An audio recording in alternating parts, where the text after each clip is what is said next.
સુરત બાદ ભરૂચમાં કોમી તંગદિલી સર્જાઈ। બે કોમના ટોળા સામસામે આવ્યા। ભરૂચના પશ્ચિમ વિસ્તારના ગોકુલનગરમાં બે કોમ વચ્ચે ધીંગાણું। હિન્દુ મુસ્લિમ ટોળા વચ્ચે તોરણ લગાવવાને લઈ મારામારીમાં ઈજાગ્રસ્તોને સારવાર અર્થે ખસેડાયા।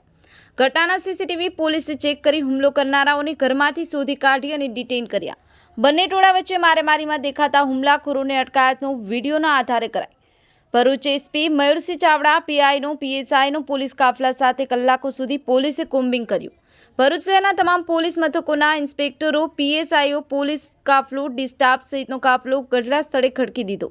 ઘટનામાં ખોટી અફવાઓથી લોકોને દૂર રહેવા અને ફોટા મેસેજ પસાર કર્યા તો પોલીસ કાયદેસર કાર્યવાહી કરશે, એસપીએ આપ્યું નિવેદન।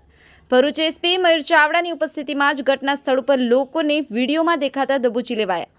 પથ્થરમારો કરતા વાહનોને પણ નુકસાન થયું હોવાના અહેવાલો આવ્યા સામે। જે સ્થળ ધીંગાણું સર્જાયું હતું ત્યાં નજીકમાં જ સીસીટીવી કેમેરામાં હુમલાખોરોની તમામ કરતૂતો કેદ થતા જિલ્લા પોલીસનું સફળ ઓપરેશન। સફીક બાપુ, કરજણ સંદેશ ન્યૂઝ, આમોદ।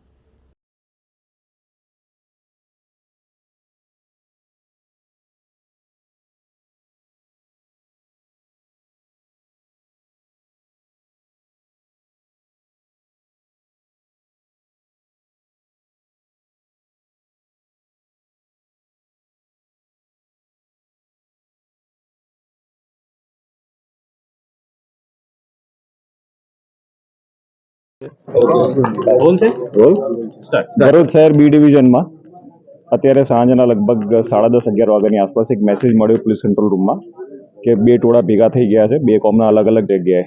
અને વિષય જે આવ્યો એ ઝંડા લગાવવા બાબતનો વિષય ધ્યાન ઉપર આવ્યો હતો। કંટ્રોલમાં મેસેજ આવતા તાત્કાલિક બી ડિવિઝન પોલીસ અને એલસીબી, એસઓજી, ડીવાયએસપી સહિતના તમામ પોલીસ ફોર્સ આ જગ્યા ઉપર આવી ગઈ।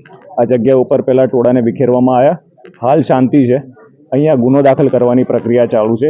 જે બનાવે આ ગુનો બની રહ્યો છે એ સંદર્ભે હાલ કાર્યવાહી પોલીસ સ્ટેશનમાં ચાલુ છે। જે લોકો વિરુદ્ધ આક્ષેપ થયા છે તમામને ડિટેન કરવામાં આવ્યા છે કે દરેકના શું રોલ્સ છે, દરેકની શું જવાબદારી છે, અને જે રેકોર્ડિંગ અમને સીસીટીવી કે વિડીયો મારફતે મળી રહ્યા છે એના આધારે ગુનો દાખલ કરીને આગળની કાર્યવાહી ભરૂચ પોલીસ કરી રહી છે। હાલ અહીંયા માહોલમાં શાંતિ છે। તમામ લોકોને વિનંતી છે કે કોઈ પણ જગ્યાએ કોઈ પણ ઉશ્કેરણીજનક કોઈ ભડકાવે એમાં ભડકાવવું નહીં, અને કોઈ પણ વિષય ધ્યાન ઉપર આવે તો પોલીસને તાત્કાલિક જાણ કરવી।